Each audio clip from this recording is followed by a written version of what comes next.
Alan Trammell had spent a week in the fresh New York autumn countryside, working on his craft. He'd come to Glen Spey to work with a master cycling coach and perfect his technique, endurance, and push his performance to new heights. He was feeling good, eating well, seeing gains, sleeping blissfully in the quiet countryside, and also jonesing for a cigarette. He had been doing well, 3 weeks without a smoke. But after a long day of training, a hearty meal, and a hot shower, all Alan wanted to do was go into the woods for a quiet walk and a sneaky smoke break. After the mid-afternoon lecture on proper breathing techniques and the anatomy and physiology of the lungs, Alan slipped off into the recesses of the wooded property to do little damage to his own. November in Glen Spey was a treat. Mild days tempered by cool, crisp evenings. As 4:30 hit, the sun began to dip, washing the woods in a spectacular spill of yellow and gold. Alan strolled leisurely through the hemlock forest, filled with poplar, elm, and red maple trees. Flurries of vibrant scarlet, marigold, and claret-colored leaves sprinkled down from the shady tree line. All was quiet, peaceful, and truly idyllic. As Alan pulled out his lighter, he heard a bombastic blast rip through the gentle serenity of the forest. There he froze, perplexed, confused, and, truthfully, rather frightened. The shot was followed by the guttural groans and moans of a man, and then by a second thunderous bang. Alan whipped around, scanning the woods for any indication of where the sound had come from. He'd become disoriented in the maze of amber, maroon, and emerald, unable to see the forest through the trees. Soon he heard feet crunching through the thick blanket of leaves. 2 men were running up behind him, shouting at him to join them and help their friend. Acting purely on instinct, Alan obeyed and followed the men through the woods at a full pelt. The trio slowed and stopped as they came upon a gruesome sight. Resting at the trunk of a knotted, twisted apple tree was a man. Although he was clad all in black, Alan could see his stomach was wet and oozing with thick, syrupy blood. As his eyes moved up from the man's abdomen, he saw the frightful effects of the second blast. A bullet to the head. The men Alan had followed to this grim scene were aghast. One had fallen to his knees, his head cradled in his hands. The other at the poor fellow's side, his expression vacant and floored in disbelief. Alan sprung to action. He ran back through the woods to the cycling camp. He alerted the group's on-site medic, physical therapist, and the owner himself. The team bolted back through the woods, racing to the apple tree. Alan suspected the man was dead, but there was still a chance, and his friends certainly needed help, comforting, and support. Yet as they reached the apple tree, the scene was quiet, empty. No trace of the men, blood, gun, or the victim. Only a hollowed-out tree, clinging onto the last apples of the season. Later that night, over a very tall glass of scotch, the owner of the property asked Alan to recount the story and describe the men that he had encountered. Alan retraced his walk, the trees, the leaves, the shots, the men running towards him, their sprint to the apple tree. He described the bloody scene, the smoking gun, and the shock that followed.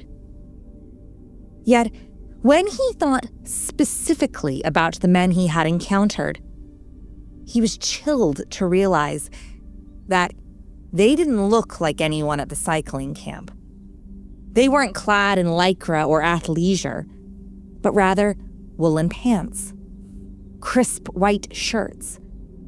Their hair was neatly combed and oiled into place. The victim himself was dressed in a dark, heavy black suit with high, shiny boots. These were not men from the camp.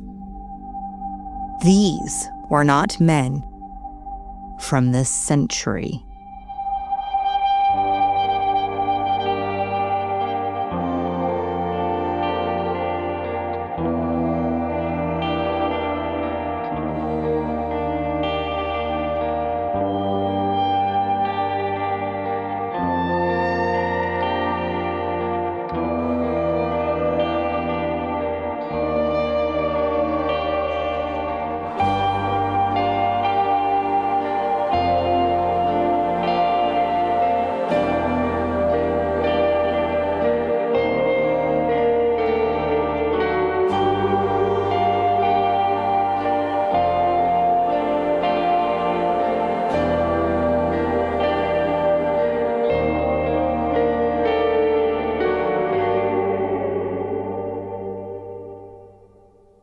Happy Thanksgiving, friends! I just wanted to pop in and say a big thank you to all of you who tune in and share your time with me here on the West London Witch. Your listenership and support brings endless joy and happiness to me. This Thanksgiving, I want to say an extra special thank you to all of our amazing patrons who support this show every month by filling our coffers with a few coins to keep the coffee and stories flowing. For you, I am truly thankful.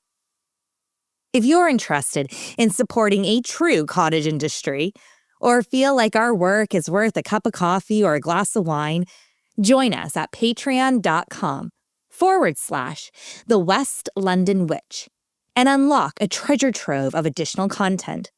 It's affordable, easy, fun, and truly goes a long way to keep these terrifying tales in circulation. From the West London Witch family to your own, I hope you all have a wonderful and blessed Thanksgiving, full of what really matters: love, quality time with those you cherish, and most of all, spooky stories.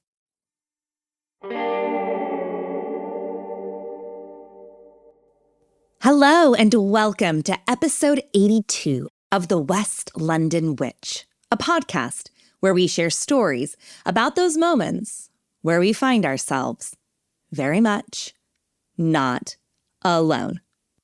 Have you ever wondered what life inside a real-life haunted mansion is like? In the sleepy hamlet of Glen Spey, New York, sits such a property. Surrounded by woods, ravines, rivers, and natural springs is the historic Burn Brae Mansion. When Mike and Pat Fraysse bought the property in 1993, they had intended for it to be a training facility for cyclists. However, over time, this building had a different idea for itself. Today, Susan Russ Fraysse, co-owner of Burn Brae Mansion, is here to tell us all about the history and hauntings that go on in this incredible home. I'm Rebecca Strazina, and this is the West London Witch. Episode 82, Burn Brae Mansion. I'm Susan Russ, co-owner of Burn Brae Mansion located in Glen Spey, New York. And my parents bought Burn Brae in 1993. My father was a cycling coach and he bought it to run cycling training camps. So the main house at the time when they purchased it was broken up into 4 separate apartments. These stables had been converted into motel rooms. My parents unconverted the first floor apartments and used that as the common space for when athletes would be training there. So that's where meals would be taking place and any other kind of, lectures or just downtime. And they were more concerned then about restoring the motel rooms, fixing the motel rooms up. And they left the other apartments intact, so they had a couple tenants in the apartments. And as the tenants sort of naturally moved out, they started using the rooms on the second and third floor. And that's when they heard people telling stories of, oh, whose baby, was crying last night? Or, we heard a child bouncing balls. And my parents were like, there's nobody else here. So that's when my husband, Andy, said, I wonder if this place is haunted. Susan and her husband, Andy, didn't know anything about the supernatural space, ghost hunters, or how to conduct an investigation.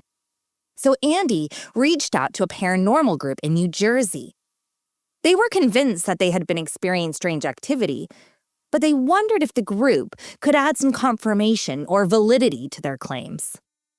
And they came up with, all their equipment and people with, different abilities. And they said, wow, this place is so active, and they gave us their findings. And they posted it on their website so that other groups started contacting us and said, we'd like to investigate. After the first initial investigation aired, other groups came forward and asked to experience the mansion for themselves. And that inadvertently turned Burn Brae Mansion into a kind of paranormal pilgrimage site.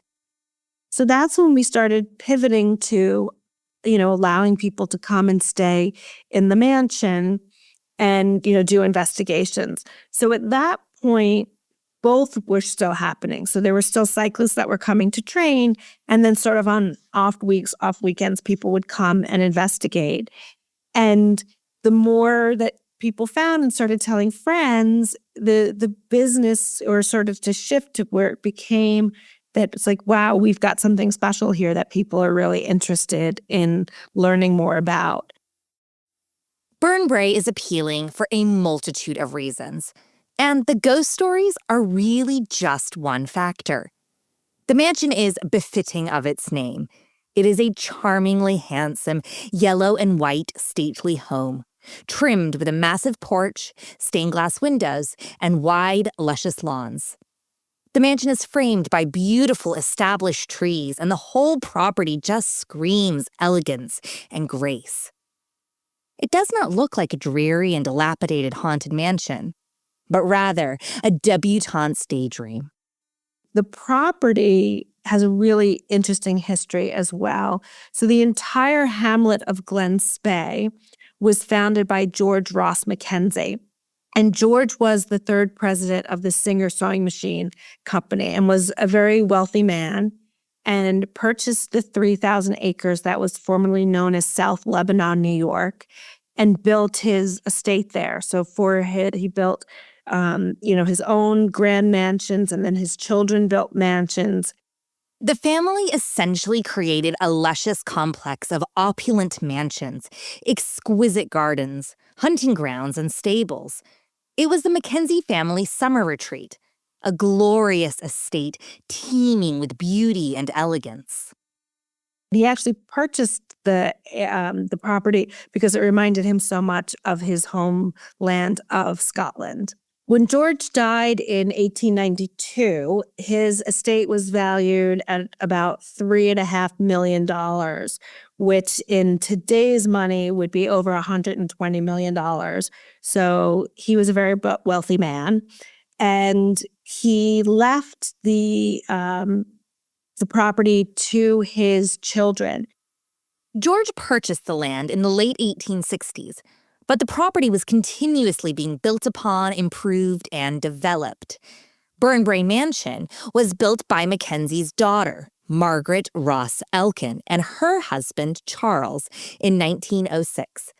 It was the last of the mansions to be constructed, and it is one of only 3 still remaining. The name Burn Brae also harkens back to the Mackenzies' connection to Scotland, with burn meaning large stream or small river, and brae meaning hillside along a river.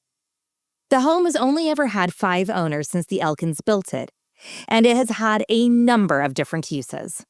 In its former lives, it was a boarding house and a bed and breakfast, and also a tea room in the 1920s during Prohibition. Burn Brae Mansion is the closest to its original form, And my parents, Pat and Mike Fraysse, have done some painstaking restoration to it. The mansion is on 3 stories, as well as a very large basement. And there is the main floor, which is a grand ballroom dining room. And that's also where the kitchen is. And then the second floor is still an apartment that's private, and that's where my parents live full time. And then there are 6 guest rooms, 3 bathrooms, and a sitting room that are open to guests. And then we have what we call the Attic of Curiosities, which is a really, really interesting space, very photogenic, that is a collection, a very eclectic collection of things that were left in the house when my parents bought it, as well as antiques and family memorabilia of theirs. And then we are very fortunate that many guests gift us things. Whether it be something that they, in their own home felt was haunted, or just, some interesting piece of memorabilia. And also we have a very extensive creepy doll collection. And people often gift us dolls. And every now and then we get a doll in the mail that has no return address and no note. And you go, should we or shouldn't we? Although Susan and Andy got the paranormal ball rolling, they were not the first people to experience strange happenings in the home. Upon further research, it turned out that 2 previous owners had also experienced otherworldly phenomenon in the house. They reported hearing the distant sound of music, footfall in empty corners of the home, the sound of children playing, giggling, chatting, and bouncing a ball up and down, as well as the sweet smell of baking and the alarming sound of doors opening and slamming shut on their own accord. However, to me, the most haunting reports are actually the ones that are rooted in the history of the home. So Margaret Ross Mackenzie Elkin, she continued to follow the tradition of donating to charities, and she loved throwing lavish parties, often at the house in Glen Spey at Burn Brae, but also as in her home in Jersey City. Margaret outlived several of her children, including her daughter Elsie, named for Margaret's grandmother, and she died at the age of 9. And Charles Jr., her son, who died at 34. And her namesake Margaret and grandbaby Levi. So they are all buried in the cemetery behind Burn Brae. And we do believe that, we hear Elsie playing. We get a lot of activity, especially around the holidays. People report hearing, children giggling, laughing. My mother has experienced a lot of Christmas gifts that seem to be moving around the house. This past year, all of her gift wrap, which she stored so neatly, was all strewn about. None of it was tampered with. So the idea of did a squirrel get in the attic didn't seem to hold up. So the house does get very active around Christmas time. We get a lot of people that not only report seeing children, but also a woman in white, either on the front lawn or floating down the main staircase. We're not sure if that's a vision of Margaret, one of her daughters, or perhaps one of the nannies that was employed in the house. The house is broken up into sort of the more formal side where the Elkins lived, but then the other side is a nursery, which then is adjacent to what was the servants' quarters. And that side of the house is very active. This apparition of the woman in white is prolific, and Susan herself has even seen her twice. The first time it happened, my first thought was, a car just drove by, and that had to be a reflection of light. But there was no car passing by. And then I started to pay attention of when cars do go by at night, does light come into the house? And it does not. So that's when I was I kind of think maybe I saw what people say that they say, but, was a little bit of a skeptic myself. And then the second time I saw it, I was like in the moment, and I was like, I am definitely picking up on a woman in white lying down the stairs. But it's not just women and children who are seen at Burn Brae. It has its share of resident male ghosts as well. Charles was an engineer, and he was also an inventor. So he held a number of patents, including the elk and hose clamp, and he invented the mouthpieces that went on pipes and cigars. He also had a spring water bottling works behind the stables, and you can still see the remnants of that today, and also another active area. So I don't know if it's just that he spent a lot of time there or something to do with the springs, but we do hear a lot of people reporting just seeing what looks like men working out there, in particular a man in overalls. So Charles Elkin was an outspoken man, and he often contributed op-ed pieces to the New York Times. And I found one on his theory that high suicide rates were caused by sudden changes in atmospheric pressure. And I also uncovered a story that one summer in the 1880s, a family coachman, his name was William Dow, he committed suicide on the Glen Spey property by first shooting himself in the abdomen and then behind the ear. So the house would not have yet been built when this happened. But when Charles and his brother-in-law, Hugh Ross Mackenzie, found the man, he was unconscious with the smoking pistol next to his head, and he died soon after. And it was described that he was leaning up against a tree when he did this. And there is a tree on the property that is an apple tree, and it looks like it is completely hollow. Like you can actually pass through it. And every year it still produces apples. So we wonder if perhaps that was not the tree that Mr. Dow propped himself up against. And guests have also reported seeing a man wearing a dark, old-fashioned suit similar to that of a coachman wandering by the stables in the woods. So we wonder if that's not William Dow. The activity is constant and diverse at Burn Brae. But fascinatingly, it's also really consistent. You could make a paranormal bingo card featuring the occurrences at this mysterious mansion.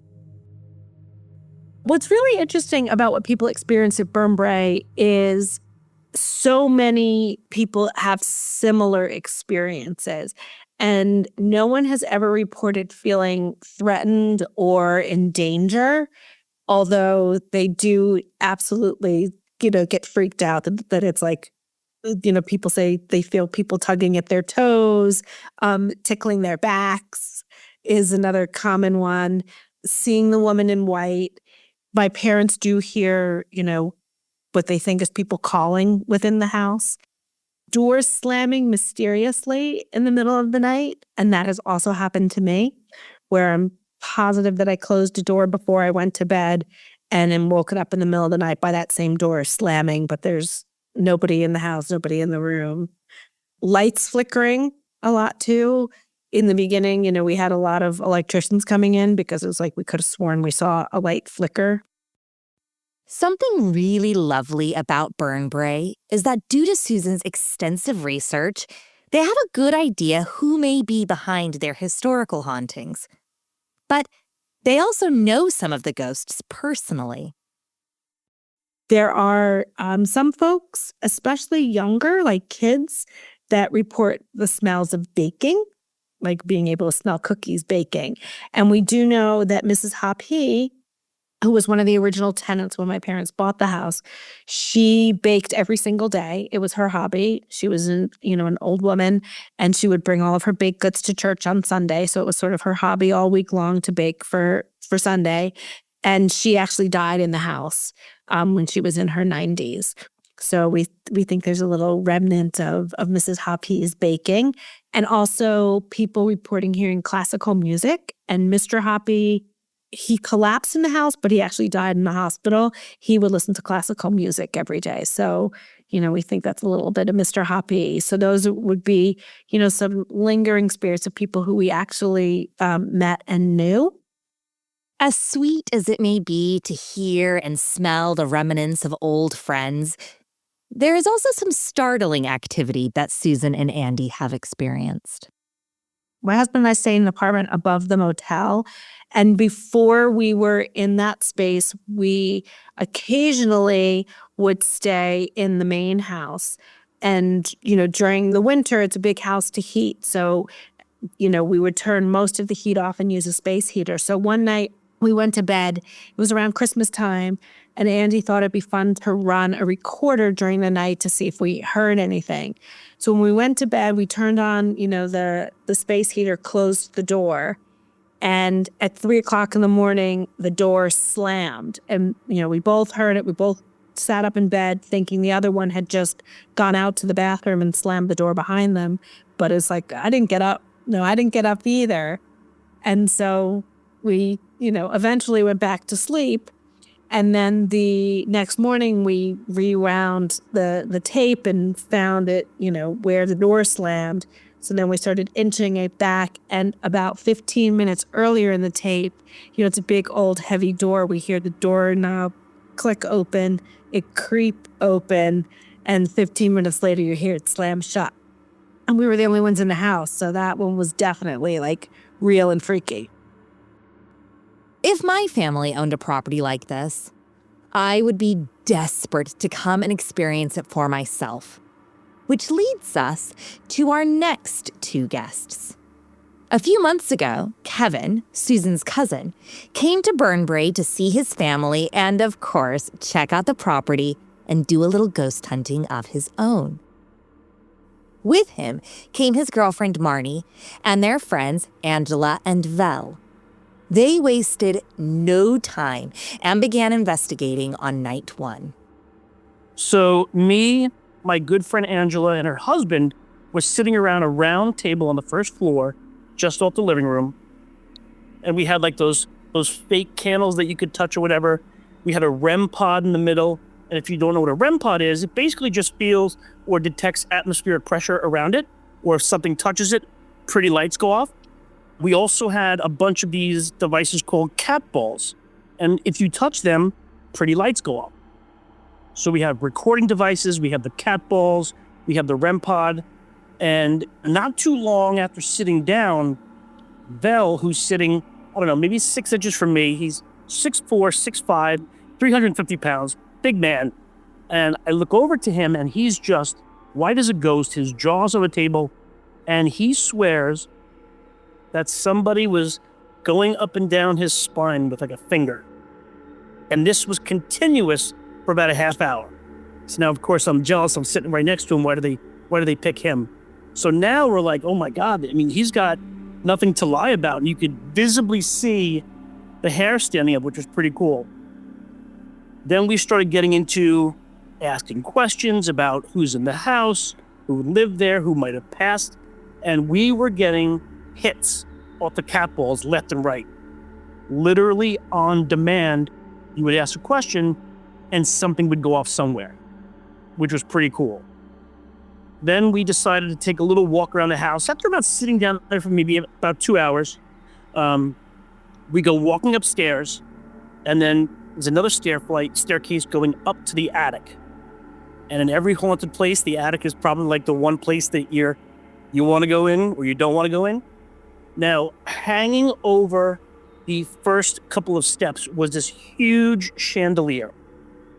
And all of a sudden, out of nowhere, Angela felt completely despondent, weak. She's like, this is weird. Only to find out the next morning that Mike and Pat had purchased that chandelier from the owners of the Amityville Horror House. So what are the chances? We didn't know what this thing was. To us, it looks like a chandelier. The first night was rather low-key, but fun. There were hits on the REM pod, and the cat balls were lighting up around the house. And of course, there was that ominous feeling of being watched. But day 2 was when the real fun occurred. The next day, Saturday, Mike and Pat, Susan's parents, are down at the dinner table cooking his breakfast. Angela was upstairs. Now, I don't know if you knew this, but in every single room, they had a little diary. I don't know if you're familiar with that. And all the guests would write down what they experienced. We didn't hear anything. We saw a cat. We saw a dog. Someone pulled my cover off. So it was pretty cool to look at somebody's diaries, what people had witnessed or had experienced. So Angela comes flying down the stairs, and she swears that she had come out of the bathroom, started walking into her bedroom, and there was a cat at the edge of her bed. When she got close enough to the room to try to reach out, there was nothing there. So she comes flying downstairs. Dell is reading a book, and he looks up. He's like, oh my God. The very page she was looking at was the diary from their room. And wouldn't you know it, every single page someone had saw or heard a cat. But cats aren't the only furry friends seen at Burn Brae. Marnie, Kevin's girlfriend, had quite an astounding confrontation with another four-legged creature. Kevin, Val, and Ange, just later on in the day, were sitting around the table, reading books, and I just wanted to run upstairs to grab something out of the room. And as I'm slowly going up this big, huge flight of stairs, I'm kind of looking down. All of a sudden, I lift my eyes up, and there's a dog sitting right there. I blink, it's gone. The dog wasn't the only unexplained phenomenon Marnie experienced that day. The practice of dowsing rods is utilized a lot at Burn Brae, and it's rather effective. I was given dowsing rods, and Kevin's cousin Susan came over and said, why don't you ask Elsie if she can point you to one of the grandpas? So I'm asking Elsie and the dowsing rod to point me in the right direction. Now I'm in a big room, and it starts moving to the right, to the left. It starts pointing me in the direction of the trophy room.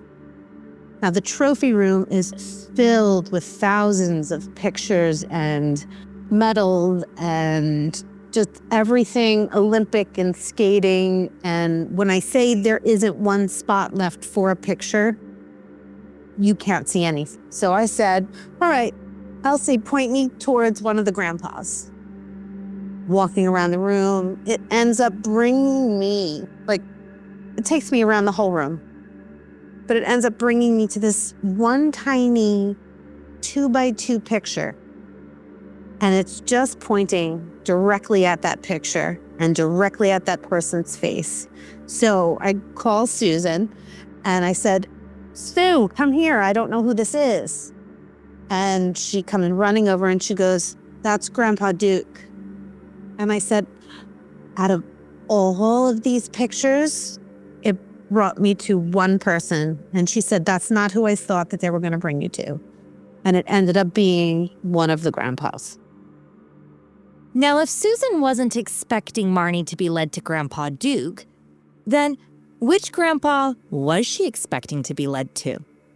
We're going to take a quick break from Kevin and Marnie's experience as Susan shares with us an amazing story that is also connected to the grandpas and the dowsing rods.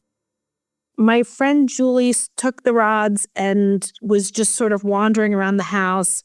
And, my other friend Judy and I were on the couch and we're sort of, out of the corner of her eye, see, Julie walking around asking questions and getting led around with these rods. And she was talking to Margaret, or so she, thinks she was asking Margaret questions. Is there anything you want me to see in the house, Margaret? What should I look at, Margaret? And the rods kept pointing down behind the serving table into the china closet, and the table blocks the two bottom doors. So Julie's like, what's in there? It's like, Margaret wants me to see what's in there. And I was like, you are never going to believe this. And I moved the table and I opened it up, and it's the box with my grandfather's ashes in it. And you wouldn't even know that there was a door down there. Julie certainly didn't know that that's where my father had put the ashes. And my father put the ashes there because my grandfather loved being in conversation, loved parties. So he put him in the heart of the dining room and thought this is where Vic would like to be. He'd like to be in the center of the party. And what's really interesting is earlier in the day, Julie was looking at all the pictures on the wall in the trophy room, and it was a picture of my grandfather. And she said, "Who's that?" And I said, "Oh, that's my grandpa, Vic." And she goes, "I just love that picture." She said, "Because it's this old black and white picture." And she said, "Nobody ever smiled in pictures in those days. But here's your grandfather with this like little devilish smirk on his face." And I said, "My grandfather would have loved you." Julie was a model. She was a playmate. She is great sense of humor. She's a stand-up comedian now. And I'm like, my grandfather would have just gone nuts for you. And so I think it's so funny that that's where the rods led her. And she would have had no idea. Like, I mean, who has somebody's ashes in a box in their china closet anyway? Do you think she wasn't talking to Martha, but rather your grandfather? Yes. Yeah. So I think, that it wasn't necessarily Margaret who was leading her there, but that, they were making their presence known. It's this sort of consistency between stories that makes Burn Brae so interesting. The parallels between unconnected accounts is confirming and affirming. Now, back to night 2 of Kevin and Marnie's investigation. So the second day, we went into town, we come back, we do our thing, and now Marnie joins us for the first full night of ghost hunting, and we sat around the round table again. And again, every one of us took part in asking questions. And without fail, we consistently got responses from cat balls or the REM pod or whatever it might be. Now, getting back to my last experience on Saturday night, everybody cut out early again, probably around 2 o'clock. I stayed up. I go back downstairs, sit down at the round table that we spent most of our time at. I think it was like 4 o'clock in the morning. Turned on the recorder, turned on all the video, and literally just start talking to myself for 2 hours. Is there anyone here? Is there, whatever. Just asking random questions. I've never spent 2 hours talking to myself before, so that was kind of strange. As Kevin sat alone in the room talking to himself, he actually caught an EVP that he didn't hear at the time. Check out this clip and see what you think this disembodied voice is saying. And the rods led her right into the room and pointed directly into the room. I would be really interested in what you think this EVP is saying. I heard the word tension, but most people have heard punch. What do you think is being expressed? Head on over to the West London Witch Instagram, Facebook, and Patreon page and let me know your thoughts. Now, everyone that has heard that said one of the things that makes this believable is that you just kept on talking. So I didn't physically hear it. My iPhone captured it and my EVP recorder captured it. Now, if that was something that I heard in the room, obviously there would have been a reaction. But I literally just kept talking because I didn't hear anything. So I thought that was insanely bizarre. We also have something called an ovulus, and that's supposed to give the spirit a voice. So if you ask it a question, it won't be their voice, it'll be, a computerized voice. But just as I was wrapping up all my stuff, I said, "Is there anyone here?" And the box went off and it said, "Anne." And I said, "Is there an Anne here?" Every single cat ball on the table lit up at the same time. No one knows who Anne is, but it's important to note that the house is not only home to its historical spirits and people who once lived on the property, but there are also hundreds of items that guests have donated, and they all come with their own energy too. This home is deeply spirited, but it's also happy, warm, and full of love and respect. It's no wonder why these spirits want to stick around. Now, I want to leave you with one last story tonight, and this one features Susan's husband, Andy. My husband has a story that he actually can't tell without his eyes welling up. And he's not that kind of guy. Like he's not a emotional crying type of guy. And even he says, he goes, what goes on with me when I tell this story that my eyes well up? So we had a group that was there for a ghost investigation. They were, novices, and we had somebody who was helping them, lead their investigation, how to use the different, tools and what to look for. And we have these divining rods, and it's, asking questions and, cross the rods for yes, or point me to what you want me to see. So they were talking to Elsie and, asking her if she wanted to play. Was there anything that she wanted to show us? So my husband's sort of hanging back, and he's like, I don't know how much I'm buying into all of this. And so he's trying to think of something to ask Elsie to do. And so he was thinking of things that are in the attic, and we have a bunch of little Smurfs, like, vintage Smurf figurines. So he asked Elsie, he's like, move one of the Smurfs. Can you move one of the Smurfs? And, the answer was yes, move the Smurf. So now this whole group goes up to the attic, and Andy's thinking, I wouldn't know if one of the Smurfs moved. Like, I just asked her to do something, but I don't know where the Smurfs were before. Like, I don't have a Smurf inventory in my head. So they went up and they're looking at the shelf with the Smurfs, and he's like kind of at a loss, like maybe that wasn't the best thing to ask her to do. And all of a sudden, one of the women in the back of the group goes, hey, there's a Smurf over here. And there was a Smurf amongst the army men. So it's like, well, that looks out of place. But again, Andy was like, I'm not sure that it wasn't there to begin with, so what can I prove? So they took the Smurf and put it back with the other Smurfs. And so they locked the attic, and Andy, when everybody had gone to bed and he's by himself, he starts playing with the rods again and asked Elsie to move the Smurf. And he went and got the key, went upstairs, looked in, and the Smurf was back with the army men. So he was convinced that somebody was playing a joke on him. So he asked my father, who has the key, he's like, who else did you give the key to? And he's like, nobody. And he's like, you didn't go back in there. My father was not part of any of this. And he's like, I have no idea what you were talking about. So Andy's convinced that Elsie moved the Smurf for him. Burn Brae Mansion is a beloved property by enthusiasts and professionals alike.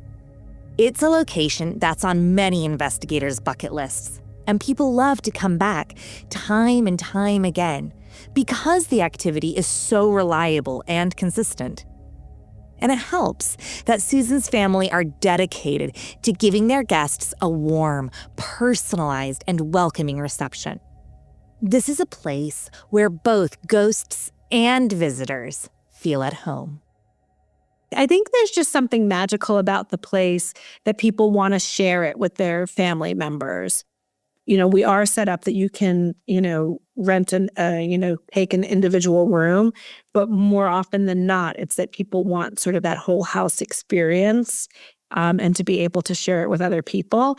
And I just feel that that's something that Margaret would take great pride in, that this house that she designed and built and, to use for entertaining is still very much performing in that way. If you're like me and you're keen to have your own experiences at Burn Brae Mansion, head on over to burnbraemansion.com and book your own investigation. If you'd like to hear more stories about the property, be sure to check out the West London Witch Patreon for additional history and haunts.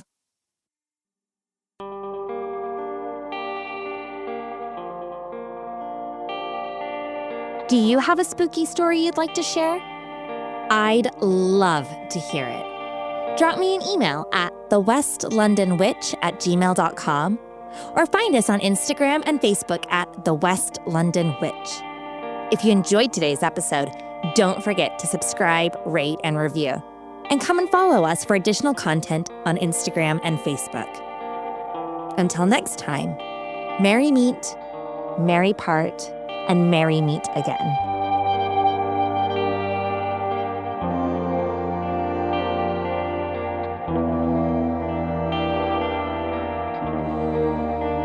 The West London Witch is created by me, Rebecca Strazina. Our sound designer and production magician is the incredible Danny Cross. Our theme music was bespokely written and performed by the wickedly talented Kyle Hall. Our cover art is the beautiful collaboration between Lizzie Wilson and Jake Bowser.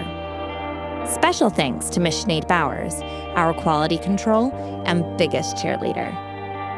And thank you to you, all of our listeners all over the world.